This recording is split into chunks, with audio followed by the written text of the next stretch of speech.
the match started. First bell, I just put my head down and just started swinging and just you know like when you're very very novice and it's your first bout, all the technique just goes out the window.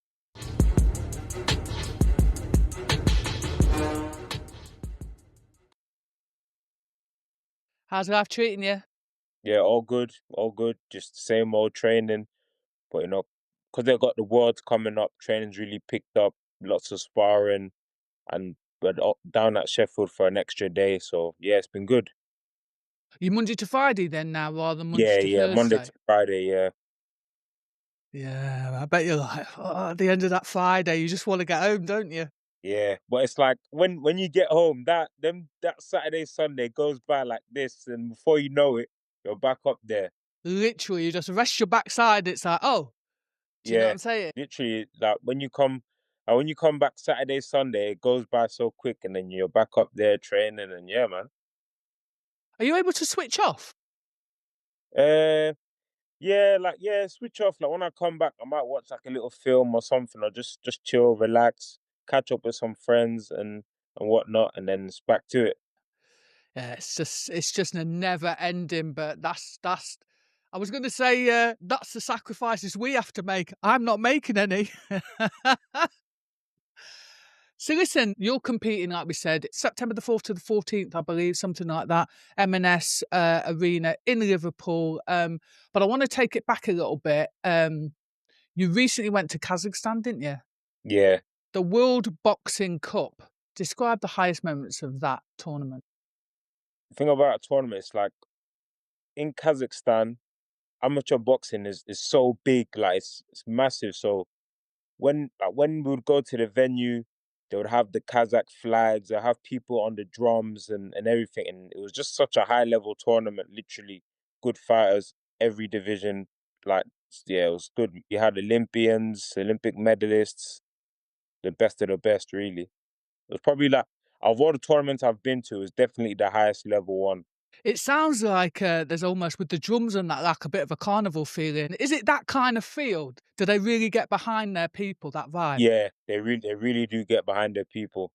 Especially like if you're boxing a Kazakh and like you hear that crowd and they're all on the drums and they're all yes, they really do get behind them. It was a good experience. It was very good. I enjoyed it a lot.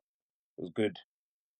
And for yourselves, though, I know you're in a different country, but does that kind of lift you guys as well, that kind of vibe? Because it appears to me that they stay amateur longer in Kazakhstan. And so, like you said, that there's that huge following. But did it lift you guys as well? I wouldn't really say so. Just so, but it was a good atmosphere. It was good to witness. The venue and everything was nice. Even like the way they had it up on the cameras, like the camera quality and stuff like that, it was top notch. So it was good to witness. Who was your favourite fighter there then? Ooh. There was one guy from Mongolia that was exciting to watch. He got to the final. I think he lost in the final, but all throughout the tournament, he was exciting to watch. I can't remember his name, but I know he's Mongolian. What's it like, though, to also be in that environment where you see all of those, like, everyone's obviously elite, but then there's those bit special. Do you know what I mean? Those standout people. Do you kind of like try and glean information from them, technical information? Yeah, I suppose you can learn a lot from watching like the really really good ones and seeing just how they box and like how they like manage the round and stuff like that. I suppose yeah you do. Yeah, I guess what I meant was downloading information. You kind of, by watching, you're downloading information, aren't you? And sort of filing it away. Especially if like when you're watching people in your own division, you sort of know what sort of styles they got. Or, oh, he's got that sort of style. Okay. The good thing about it is, a week prior to the tournament, we had a training camp there. That was even like another way for you to learn and stuff like that. So I thought that was very beneficial. But we all know they don't always show everything at a training camp, Yeah, do they? true. Yeah, they do. Yeah, that's true. In the training camp, they don't show everything. They don't. Yeah, they keep their cards to their chest, as they say. Have you ever been to a training camp where you've seen someone and they're boxing southpaw or they're orthodox and then they come out in a fight and they're the other side round? Have you ever seen that before? Nah, I haven't seen someone do that, but that is quite a clever tactic. That's a clever tactic. Yeah, to be fair, I've actually seen that, and it's like, I think it was England, France, and Romania years ago. We went on a tournament, and the person came out, and they were boxing orthodox. I'm sure they were boxing orthodox, and then when they came to the competition, they boxed like southpaw. But yeah, those are the little tactics, though, you start sort of seeing and thinking, right, okay, we all try and on the surface, we're all friends. Do you know what I mean? But Mm, realistically, like the competitive vibe, it doesn't switch off, does it? nah, never does. So talk about your competition. What did you take from being in that competition? I just took from being in a competition that these competitions you're going to, you're against the highest level, you're against Olympians, Olympic medalists, and that just gives you that extra bit of motivation to push on and train, like make sure you're really training hard and training, and obviously watching back your bouts and picking up little mistakes that you make here and there, working with your coaches and stuff like that. So yeah, that was a good experience. Yeah, nice. And the key was, looking at what you can improve on. Take me back to those sparring sessions in the garage at school. Yeah. Those So it little was like, sessions. cause it was me and my mates, we used to just like we would meet up after school, after college or whatever. We'd go to my mate's garage. We'll put the gloves on, and like we didn't know what we was doing. Like like see the way you spar in like 16-ounce gloves. You would put on like little 12-ounce glove. One guy will have 12-ounce gloves. Another guy have 16-ounce gloves, and there was no like, oh, you lot are roughly the same weight. It was just go in there, and then we would just used to just have it out and just scrap each other and see, oh, who's that? Who's gonna win and stuff like that. Yeah, and that's what really like got me into boxing. Really, like, it made me think, oh, like, I actually like this, or let me go down my local boxing gym, and yeah, man, Listening to you, at least you guys had gloves. When we used to do it, we had socks. We used to put socks. socks. So we used to put socks inside another sock and put those on our hands, and then put the sock that was inside, we put it on a knuckle. So yeah, I had two brothers. So you're lucky you had gloves. Yeah, thank God for that because I was trying to do it with a sock. But it's funny how, as a young person, you kind of try and copy. Do you know what I mean? Because I'm guessing you'd obviously seen it somewhere on the telly or whatever, and then was that a natural boy thing to do? I just feel like sports like boxing and combat sports in general. I feel like the natural boy thing to do. Like boys just see like they just see like fights and stuff like that, and if they think, oh yeah, like, I'll enjoy a bit of that. Do you know what I mean? I think it's just like a normal thing for like teenage boys to you know. And when boys do it to their sisters, it's called bullying. To be fair, Yeah, that's assault. Exactly. But then you say you go off to your first club. Was your first club? Is it 5 Star ABC? Yeah, that's my only club. Always been at 5 Star, never boxed anywhere else, and yeah, been with 5 Star since I started boxing. Who comes out? Because I couldn't. I was trying to think. Was that traditionally a traveller's gym? I'm not too sure, but a boxer that used to box there when he was an amateur was Hamza Shiraz. Do you know? Do you know what? I've been racking my brain thinking. I know that club. Who came out of that club? And I couldn't think. Do you know what I'm saying? Oh my days! Yeah, yeah, yeah. So that club's been going a long time. Yeah, he used to box there when he was an amateur, and then like he's doing really good stuff in the pros now. Yeah, And yeah, yeah, 100%. You join 5 Star ABC. When was the moment when you kind of knew, like, do you know what? I think I'm going to take this seriously. probably when let me think. Probably after my first bout. After my first bout, I thought, oh, like I want to properly do this because I remember it was on a Friday, and then I remember telling all my friends, oh, everyone I'm boxing on Friday down at 5 Star. Everyone come down, and like, oh, I'm gonna win. And then I remember, like at the time, I didn't really know too. Like, I wasn't like the clued up about boxing like that. So then they said you had to be a certain weight. I think that I had to be like 82 or something like that. And then on the day I was like, when I woke up in the morning, I was like 83, and then I just thought, oh, it's only like a kilogram. Like it's not that deep. Nothing's gonna like it's not that deep. And then I found one of my friends who boxed, and then he was like, "No, you've got to actually be on weight." Like the same day, me and my friend, I was with my friend. He was like, "Oh, we're gonna put on a sweatsuit. You're gonna put on a bin bag. You're gonna do a little run before the weigh-in." And then I remember I weighed in, and then I remember I saw the guy I was boxing, and people think I'm tall for my division, but this guy he had like an extra 3 inches of height on me. I remember, and he had like big, broad shoulders. But yeah, I remember thinking, oh, like, oh my days, like, what have I got myself into? The match started, first bell, I just put my head down and just started swinging, and just like you're very, very novice and it's your first bout, all the technique just goes out the window.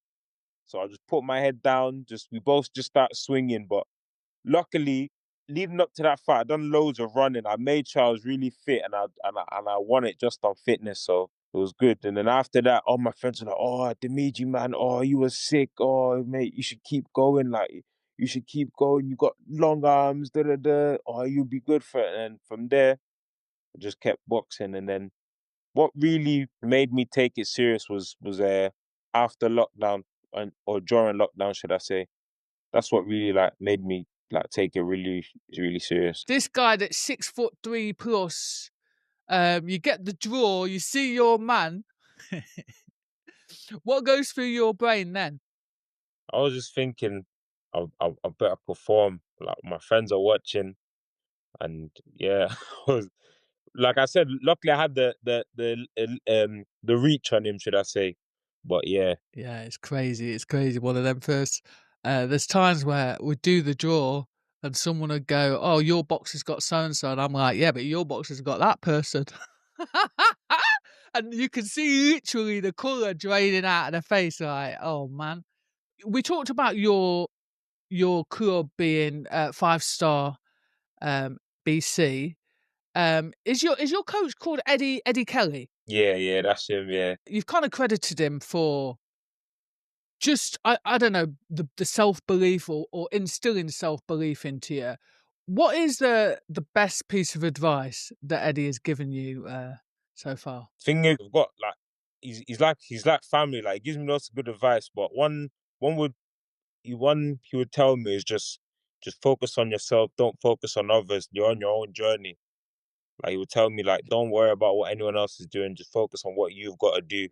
And yeah, he's always told me that since I started, and it always stuck with me. No, it's actually a good piece of advice because we can get carried away with what everybody else is doing. Do you know what I mean? And what is the best piece of advice that he's given you when you're actually just before you're about to enter the ring? But I don't even say this advice, but he just tells me, like, listen, you've got like step it up, like no messing about. That's what he says before each bout I've had with him. Less polite, I'm sure. Yeah, yeah, yeah. Left for like, yeah, yeah. On the flip side of that, what's the harshest feedback that he's ever given you? He's one of them people. If I've boxed shit, he will say you box like no sugarcoating, nothing. You would just say that. If I spar shit or anything, you won't sugarcoat. You would just say how it is, and you need people like that. Yeah, I mean, do you find that as you've gone up the elite ladder, that people tend to BS you more in order to, I don't know, to kind of please you in a way? I don't know. Nah, not really. To be honest, I feel like since I started, everyone's always told me how it is, and I know myself. If I watch something back and I think, oh, that was terrible, then I'll keep it 100% with myself. I won't, you know. It's encouraging to hear that because, especially in this day and age, there are a lot of boxers, professional and amateur, that as soon as you make one small critique of them, they want to throw their toys out the pram. Do you know what I'm Mm. saying? What are the benefits of having someone basically that doesn't blow smoke up your backside? Always know that there's something you've got to do. You've got to work on. You always know that you know that you're not perfect, so you know you've got to keep. Because if you think, oh yeah, what I done there was was the best. Like, oh, if you think like that, and like it's good to think like that, like sometimes, but it's like you gotta just be real with yourself. I'm guessing the whole keeping it real also plays into trust. Yeah, You know, being able to trust that person fully. yeah, 100%. Yeah. So talk to me about that kind of rise in the amateur game, because didn't you start at 18 or were you I had 16? I can't. my first fight was at 17. So you started it as a teenager, and then you kind of have this this meteoric rise in the amateurs. Are you 6 times national champion? Sorry, 6 times London champion. Yeah, I won, yeah, something like that, and then I won like the national titles, and then from there moved on to GB boxing around the world and that. So yeah, it's been like over the last 6 years, it's been quite quick, but a lot of work was put into it. Did you win? Is it national championships in 2023 or 24? Yeah, 2023. I won them in 2023, and then from there I got put on the England team, and then when you're on the England team, you get like assessments for GB. So then I was doing like loads of different like GB assessments and stuff, and then I got on about a year after that, and I was just so happy and grateful, and yeah, man, it was good. It's a kind of short journey for you from, let's say, the national level to now, stepping up to international level. Talk to me about walking in that gym and seeing, the likes of, I guess, Nicola Adams, Khan on the wall. Who else would have been a medalist, gold medalist? Price.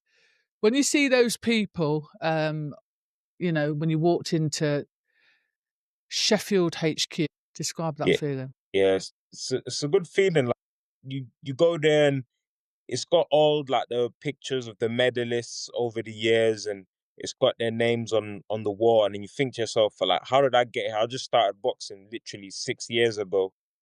I had like no one told me, oh, you've got to go down there and box. I had no family members that boxed ever, and like it's crazy to think I just went down 5 star one day, and then literally I blinked, and then boom, now you're on GB, going all over the world, boxing and stuff like that. It's crazy. I just thought when you were talking, I thought, how could I forget AJ? Oh And yeah, how could you forget? I even forget. listen, that's crazy. But your journey, I was thinking about this the other day. Your journey has been, kind of similar, not in the sense of time frame, but you started as a teenager. I think you start 17, he starts at 18. And then, obviously goes on to win Olympic gold in 2020. And then he becomes literally the face of boxing in the UK. Is this somebody that you've kind of taken inspiration from a young kid? 100%. Someone like AJ, you started at a later age, and then you rose through the ranks very very quick, and you became pretty much a superstar. Like you pumped new life into British boxing, and I think a lot of people forget that. And obviously now he's not world champion, and he's had a few losses, and that it's easy for people to slate him and say, "Oh, he was never any good," and that. But now, let's not forget he's a two-time unified world heavyweight champion, Olympic gold medalist, and a world silver medalist as an amateur as well. I think, if I'm not mistaken. I remember when AJ started boxing for Finchley, and he went with I was going to say his brother. It wasn't. It was his cousin, and I knew his cousin from the circuit. And then just to kind of see him surpass, because his cousin was talented, and then he sort of surpassed him, and it was strange, to see someone that quickly. Do you know what I'm saying? Move on, and that's why I kind of think about you and your journey. And yeah, you get to Team GB, and there were loads of like boxers now that are on the podium squad that kind of started when they were kids. I think Alice Pumphrey started as a kid. Oko, Sasha Hickey is another one. When you get there and you're kind of pitted in sessions against people that have been doing that for years, and I'm told that they kind of have friendships that they've had for years, and they know all the judges. Did that kind of have an impact on you at all? When you're up there with like other top boxers and top athletes, you see how they train and how they box and stuff like that, and like it spurs you on in a massive massive way. I heard from another GB boxer that when they kind of got up to GB, it was almost a little bit overwhelming, though, that these kids have kind of been there, they're known. Did you feel a little bit out of place in the beginning? Or? Nah, not really. Like, not really. When you first get on you're on academy, so you're there every 2 weeks. But then when you're on academy, you look at the podium, you think, okay, that's where you want to be. I want to get on podium and whatnot. And I'm guessing then you build those relationships whilst you're on England, and then you can take that on to GB. Yeah. Was there a competition, an elite competition, where you kind of thought, do you know what? I belong here. I feel like this is me now. Do you know what I'm saying? I've stepped up to the plate and this is me. Yeah, there was one competition they done before the end of the year, end of last year, should I say. And I got a gold medal in that one. Then the new year started, and then they had another competition. Then I got a silver, and then I had another competition. I got another medal, a bronze. So I thought after that, like, good run of form, I thought, okay, cool. Like, it's coming to, like, okay, I can do something. I can, And on the flip side, was there ever like a competition where you thought, boy, this has humbled me, and yeah, I've learnt my biggest lesson? Yeah, my last competition, I knew, like, it's like when you go to these tournaments, you're stepping in there with the best in the world, really. So you've got to make sure you've got to know that you're going in there with the best in the world, basically, and make sure you're on it. But can you think of a specific bout that you were like, well, I got humbled there, boy, but do you know what I'm saying? There was one, actually. There was one bout. I boxed a guy I beat before. This was a Spanish guy. I boxed him. I beat him before, and then we fought again. And in the back of my head, I thought, oh yeah, I've beat him before. Like, I'm better than what I was then. Like, oh, I'm definitely gonna beat. Like, I thought, this is it's never guaranteed, but I was, you know what I mean. And then it Confident. turns out, and then he beat me, and I was like, oh man. And it's like, it's always like annoying losing to someone that you beat before, because you think, oh, do you know what I mean? But in that sense, though, do you not learn a lot from that? You know, or 100%, I 100%. do you know what I'm saying? What type of thing? What did you take away from that? I just took away that if you box someone the first time, and let's say it didn't go their way, that they obviously the next time you box them, they're gonna make changes. They're not gonna do the same thing. Because I was thinking, oh, this guy's gonna do the same thing, and it's just gonna be But then he done something completely different, and then it threw me off. I was speaking to someone the other day, actually, and she was saying that, you know, she welcomes people looking at her last fight. Although she won, she welcomes people looking at her last fight, because she's saying they'll think I will do A, B, and C. And that's not the same girl. I'll be doing X, Y, and Z. Do you know what I'm saying? So Yeah. it's quite interesting that, and I think we're all guilty of that. Do you know what I mean? Like, I wouldn't call it complacency, but it's almost a piece of the puzzle that we miss, that they're going to come back hungrier. Mm. Do you know what I'm saying? Yeah. You mentioned earlier that you've now gone from 4 days a week to 5 days a week. Things are getting serious. How does that kind of affect the rest of your life, sort of outside of boxing? Yeah, it hasn't really, because I still go down there and see the club coaches and that, like, on the days I'm not there. So it hasn't really, to be honest. After, like, I finish training for the day, I still call my club coach and my coaches and say, oh yeah, today we done this, we worked on this, and yeah, man. I like that. So basically, how long have you been up at GB? About a year. So you still contact your old club coach? Yeah, And I still train with him, still contact him, still tell him, oh, he asks me how training's going, and I always tell him, oh yeah, this is what we done it today in training. We done S&C today, we done this run this today, we done pads today, and yeah. yeah, I was saying the foundations come from the club coaches. It's nice to kind of keep Yeah, them still involved. yeah. Yeah, a lot of people forget them. That's why it's nice to hear that, to be honest. And so we talked about, obviously, it's called the World Boxing Cup. So this new federation, like, literally, I'm like, there's been so many different competitions and they all seem to be called World Boxing Cup. Yeah, literally, it's like, call it World Boxing Cup, and then the location it's in, they'll put that on the end, if that makes sense. Yeah, no, because I was like, hold on, I'm confused. World Boxing Cup, Astana. World Boxing Cup. Wasn't there something in Brazil recently? Yeah, that was a good one. That was a good one. Yeah, talk to me about that. How was that different to, let's say, the one in Kazakhstan? Weather was different. It was just like exotic. It was just good, man. Honestly, the hotel was nice. The hotels are pretty nice everywhere we go, to be fair. But this hotel was good. Different weather, just see different things, different ways people live and stuff like that. That was a good. That was a good tournament. And also, how does that kind of affect your training? Because you're not always going to be in countries that are like hot. You're not always going to be in countries that got great food. You know, they might have food that's not like to your taste. You just gotta learn how to adapt. Like you said, some countries you go there and that you don't like the food there or whatnot. You just gotta just learn how to adapt and get on with it. Really. Do you take any little cans of tuna with you when you? Nah, I don't do that. But I've heard people doing that before, taking cans of tuna, little instant noodles and pot noodle and whatnot. I've heard people do that before. Protein bars. Yeah, I knew a woman once, like, on I think we were at an England camp, and she bought literally before food prep was a thing.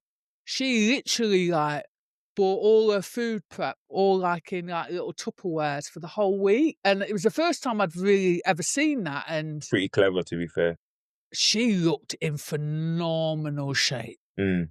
She was in phenomenal shape, but that's money though, isn't it? That prep is money. Yeah. Do you guys get anything like that? Do you get sponsors that will, you know, kind of help you with those types of things? On GB, obviously they give you like a wage every month and stuff like that, which is good. And they also pay for like your travel and your food and stuff like that. So it's good. It's good. So you can literally just solely dedicate and focus on the main thing, which is the boxing. And so, like I said, you're out in Liverpool on well, it starts the September the 4th.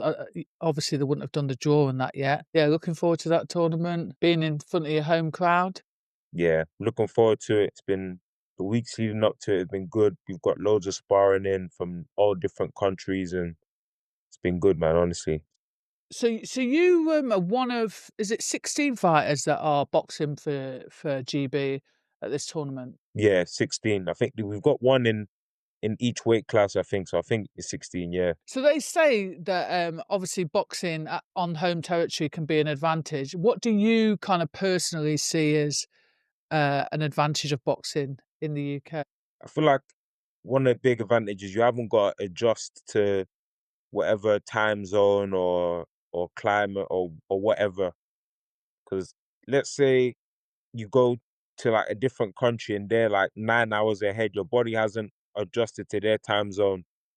Do you know what I mean? Yeah, and obviously like the food as well. We know what foods we're eating, and our bodies are used to the sort of foods we have over here and whatnot. So it just makes everything just that little bit easier. But in terms of the food as well, I'm guessing when you know what you're eating, you kind of, you know, and you're eating the same meal regularly, you kind of know then, okay, well, I'm going to be able to stick to my weight category, or you can kind of judge it. When you're introducing new things, that can kind of push people off balance a little bit, can't it? Suppose it can, but yeah. You're building up to this competition. What do you see as the, let's say, the downside of boxing on home soil? Downside. I don't really think there's much of a downside, to be honest.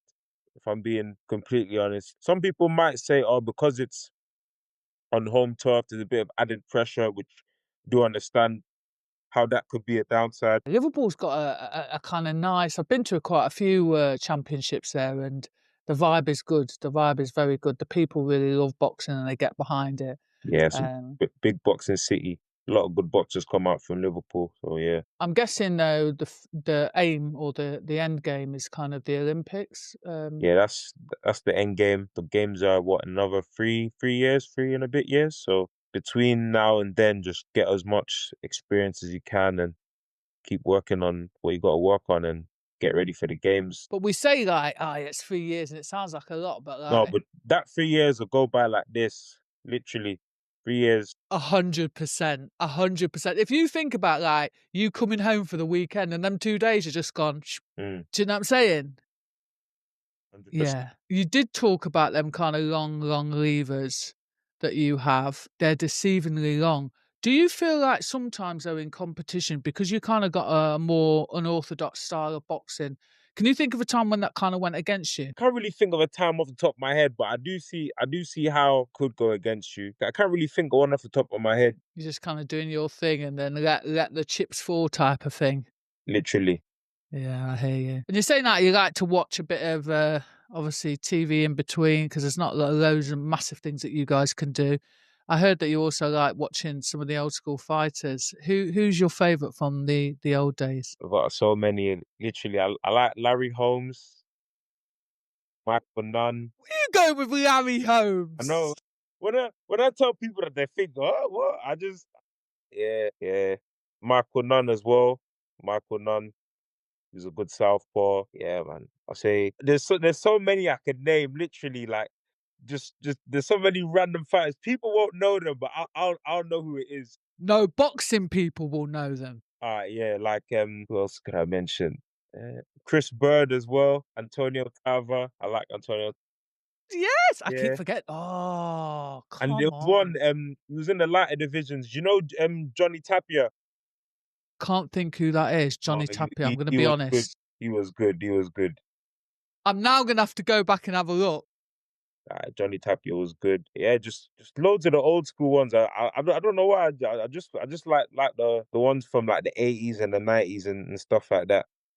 I was going to say, what is that? Because most people, first thing is first. Like for some reason, amateurs always want to be watching the pros. They don't seem to take in what's going on around them, the people in their sport. That's just my experience from what I've been hearing. But for you to actually go back to the kind of 80s and 90s and start watching those fights, what was it about those fights that particularly excites you?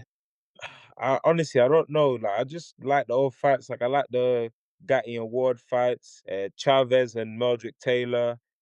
David Tua and that Ike Abiabuchi. That was a good heavyweight fight as well. So I don't know. I just like watching them. Can you see any differences or similarities to the professional fighters today? See, you do get fights today that are like proper like dog fights, and it looks, oh, you don't want it, like, but back then, like there was some fights in there that looked pretty like, oh, like I remember even Chavez and Meldrick Taylor, like just watching that just looks brutal, like, ooh. Yeah, I think what happens nowadays as well is like and obviously things have to progress, and a lot of those fighters got deeply injured Yeah, because of how long some of those fights went on for and the brutality like you talk about. But like, people say nowadays that almost like they're ducking, people duck fights and there's this whole thing on ducking fights and not fighting till, let's say, till the bitter end and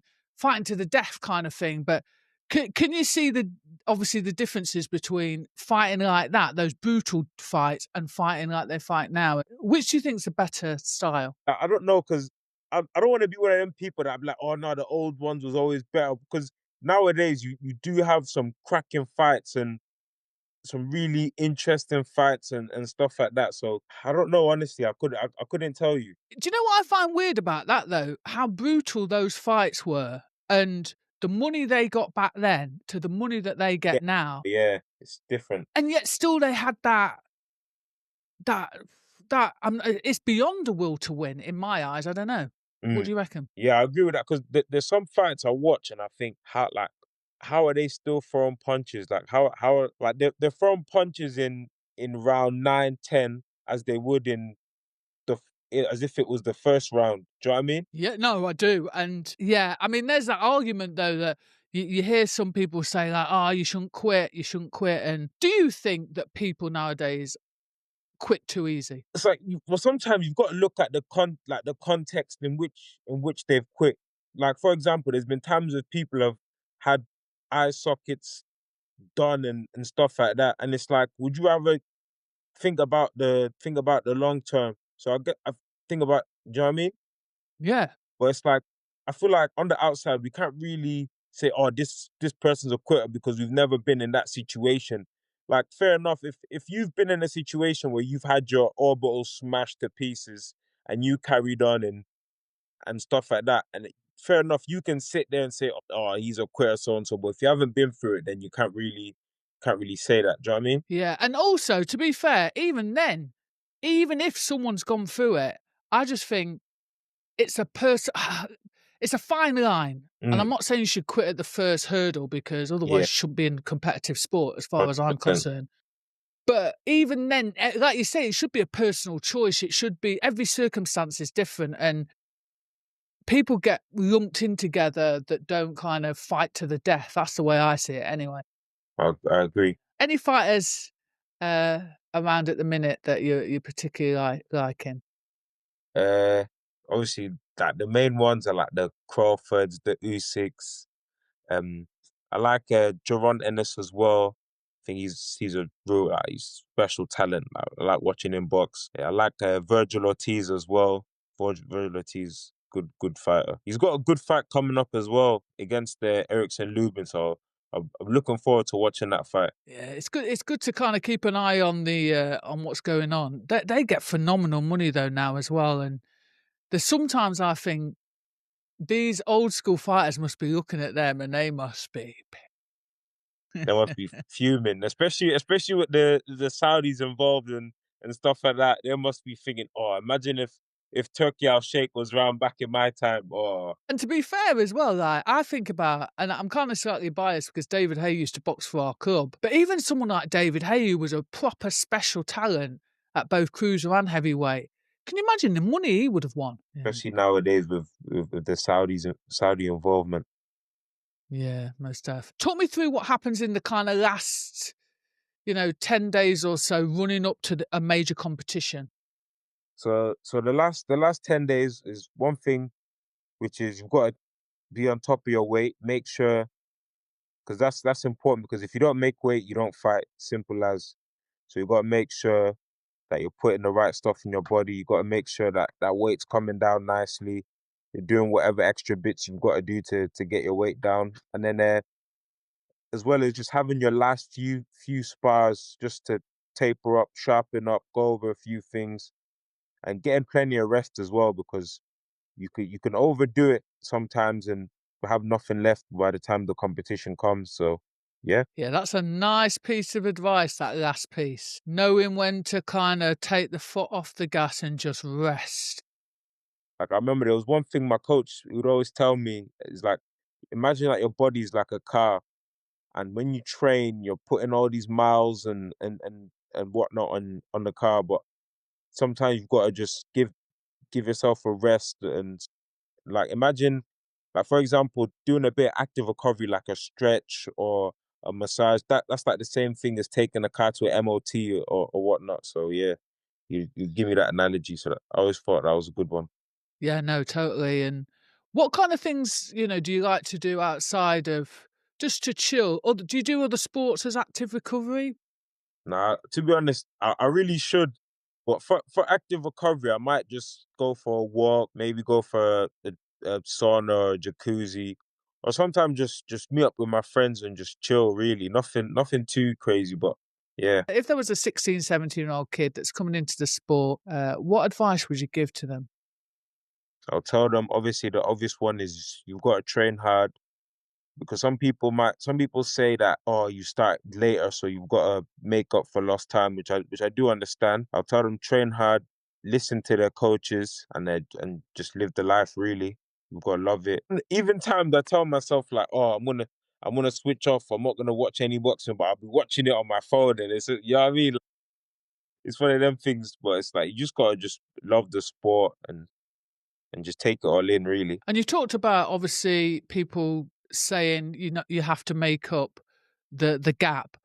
What sacrifices would you recommend that they make in order to make up that gap? I would just say just putting in more time really, because I remember when I first started, they would have classes on Monday, Wednesday, and Friday, and I thought, okay, if I'm getting into it at the age I'm at, training for 2 hours, 3 days a week, well, that's 6 hours a week. That's not gonna cut it. So I've got to be there Monday to Friday, and if I still got some energy left, do a little bit on a Saturday. Do you know what I mean? So I just thought I just got to put in more hours. Did that kind of drive and determination come from you? Yeah, literally, it just came from me because, like, with me, like I said, I've never had like anyone else in my family that have boxed before, so no one really said, "Oh, go down to the boxing gym. You've got to do this, this, that, and the third." I just sort of just loved it, and I just thought, you know what, I'm just gonna just. And it's crazy because with any other thing, with any other thing, I never sort of had that sort of, oh, I've got to be on it, but when it came to boxing, I just thought, oh yeah, I've got to just train and just stay on it. What does your mum and dad think of you becoming a boxer, and will they be coming down to Yeah, Sheffield? they're proud. They're honestly like they're proud. Like they're always telling other family members, "Oh, my son, he's boxing in this competition. Or my son's on GB and whatnot." And like they're always showing people pictures of me boxing and videos of me boxing and stuff like that. So yeah, they're quite proud. Yeah, nice. Will they be coming up, making up some noise up in Liverpool, making their presence known? Yeah. Well, I wish you all the luck for the fight week, and yeah, go do the business and bring home a medal. Thank you very much.